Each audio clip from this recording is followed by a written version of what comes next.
안녕하세요. 렌토의 오디오 책방 렌토입니다. 지난 한 주일 잘 지내셨는지요? 혹시 여행 중이신 건 아니시죠? 저는 서울과 김포, 예산과 대전을 오가면서 바쁘고도 즐겁게 지난 한 주일을 잘 지냈습니다. 가랑비에 옷 젖는다. 아니면 생선 싼 종이에 비린내가 나고 향을 싼 종이에 향냄새가 난다. 이 두 개의 문장은요, 일맥상통한다고 볼 수가 있는데요. 삶에서 아름답고 밝고 맑은 것들과 많이 접하고 살아라는 교훈 같습니다. 음악과 미술관, 연극도 다녀오시고요. 축구도 열광하듯이 응원하시고요. 맛집 있으면 맛집을 찾아서 열심히 찾아서 다니시고, 그리고 참 좋은 분들과 사랑도 나누시길 바랍니다. 인생은 짧습니다. 향을 싼 종이와 늘 가까이 하시길 바랍니다. 오늘 렌토가 들고 온 책은 김영하의 산문 여행의 이유입니다. 출판사는 문학동네이고요. 분량은 214페이지, 책 가격은 13,500원입니다. 김영하 씨는 현재 우리나라 소설가들 가운데서 참으로 글을 재미있게 쓰시는 유명 소설가입니다. 그의 장편 소설로는 작별인사, 살인자의 기억법, 너의 목소리가 들려, 퀴즈쇼, 빛의 제국, 검은 꽃, 아랑은 왜, 나는 나를 파괴할 권리가 있다. 굉장히 많죠? 그 외에도 소설집, 산문집 등이 많이 나와 있습니다. 우리나라의 그 갖가지 문학상들을 굉장히 많이 받은 작가고요. 바로 책 속으로 한번 들어가 보도록 하겠습니다. 이 책의 차례를 보면은요, 9개의 제목과 이야기들로 구성되어 있습니다. 첫 번째 이야기, 수방과 멀미. 2005년 12월의 어느 날 나는 상하이 푸등공항 티켓 카운터에서 서울로 가는 편도 항공권을 사고 있었다. 경험이 많은 여행자는 공항에서 항공권을 더더군다나 편도는 사지 않는다. 터무니없이 비싸기 때문이다. 하지만 나로서는 선택의 여지가 없었다. 추방당하고 있었던 것이다. 카드로 결제하실 건가요? 아니면 현금으로? 엄중한 순간에 던져지는 이런 사소한 질문에 대해 그 기묘한 효과에 대해 직업적 호기심으로 생각해보곤 한다. 예를 들어 형장에 들어서는 사형수에게 계단으로 올라가실 건지 엘리베이터로 올라갈 건지를 물을 수 있다.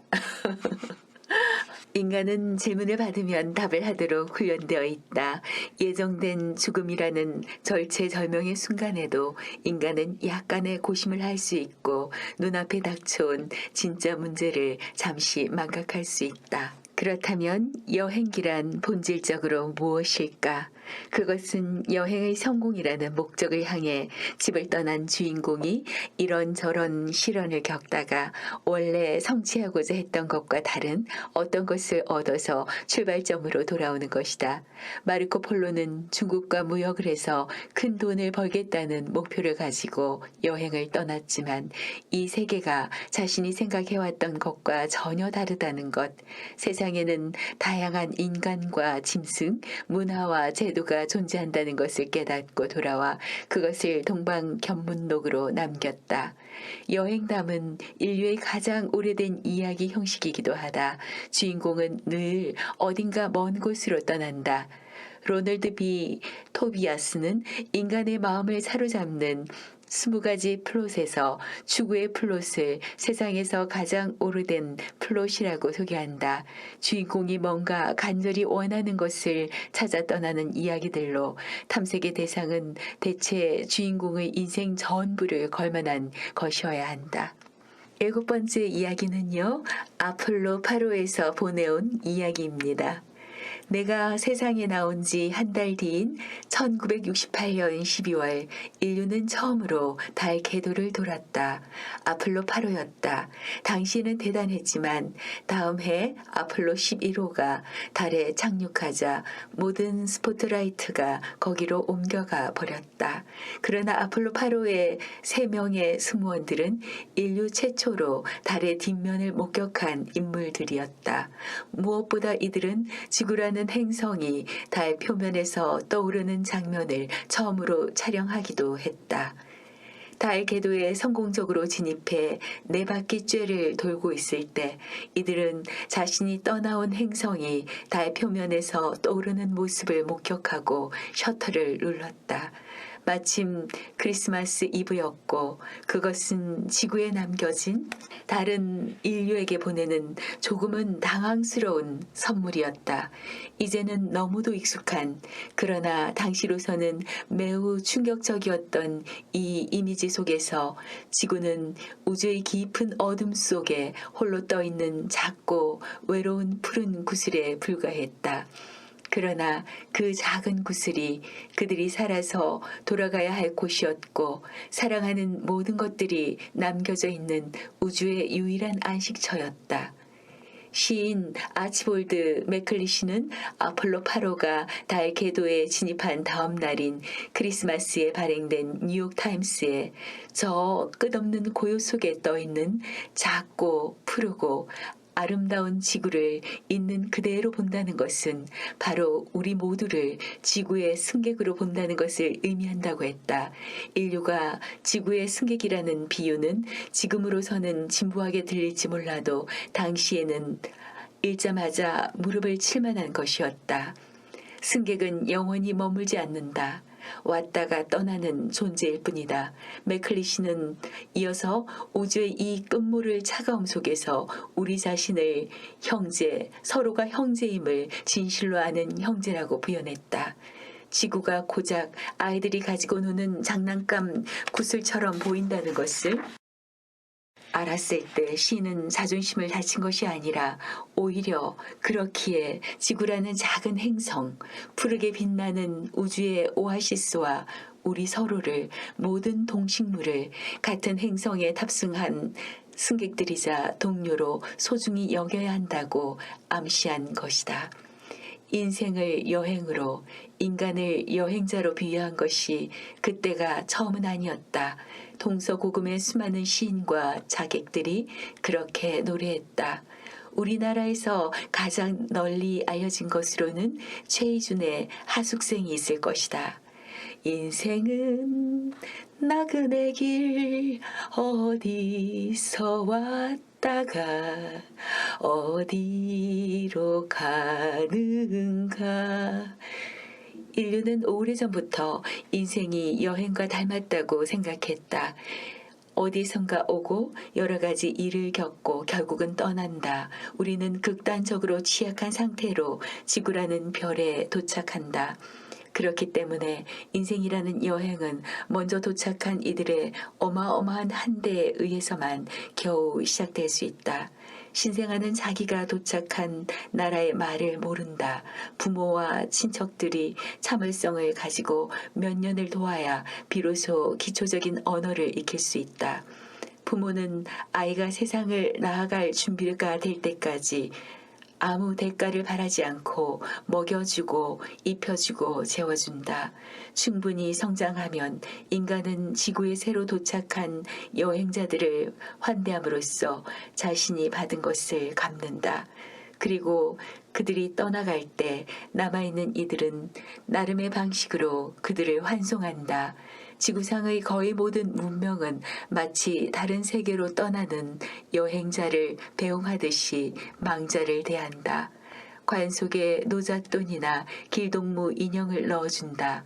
철저한 무신론자조차도 사랑하는 사람이 죽을 때면 그들이 다음 세상에서 평안하기를 기원한다고 말한다. 인간이 타인의 환대 없이 지구라는 행성을 여행하는 것이 불가능하듯이 낯선 곳에 도착한 여행자도 현지인의 도움을 절대적으로 필요로 한다. 인류는 오랜 세월 서로를 적대하고 사륙해왔지만 한편으로는 낯선 이들을 손님으로 맞아들이고 그들에게 절실한 것들을 제공하고 안전한 여행을 기원하며 떠나 보내오기도 했다. 거의 모든 문명에 특히 이동이 잦은 유목민들에게는 손님을 다 잘 대접하라는 계율들이 남아. 9번째 이야기입니다. 여행으로 돌아가다. 공원에서 지나가는 사람들을 보는 것은 잠깐은 재미있다. 하지만 금방 지루해진다. 그러나 소설을 읽을 때는 다르다. 책장을 넘길수록 이야기가 진행될수록 더욱 몰입하게 된다. 소설은 우리를 다른 세계로 끌어들인다. 자기도 모르게 집중하게 된다. 소설에서는 그냥 일어나는 사건이 거의 없다. 나중에 일어날 일들과 어떻게든 연결되어 있다. 소설은 재미있는 일들을 집어넣는 게 아니라 무의미한 사건들을 배제하면서 쓰인다. 독자들은 일종의 실험실적 환경에서 인물에게 어떤 일이 일어나고 그것을 인물이 어떻게 받아들이는지, 그것이 인물을 어떻게 변화시키는지를 지켜볼 수 있다. 인간과 세계가 좀 더 높은 해상도로 다가온다. 여행도 마찬가지로 우리를 집중시킨다. 우리는 한 도시의 핵심으로 돌진한다. 변두리의 단조로운 주택가에는 눈길을 주지 않는다. 현지인들이 겪는 자잘하고 어지러운 일상을 잠깐 맛볼 수는 있지만 오래 지속되기를 원하지는 않는다. 여행자는 도시의 정수만을 원한다.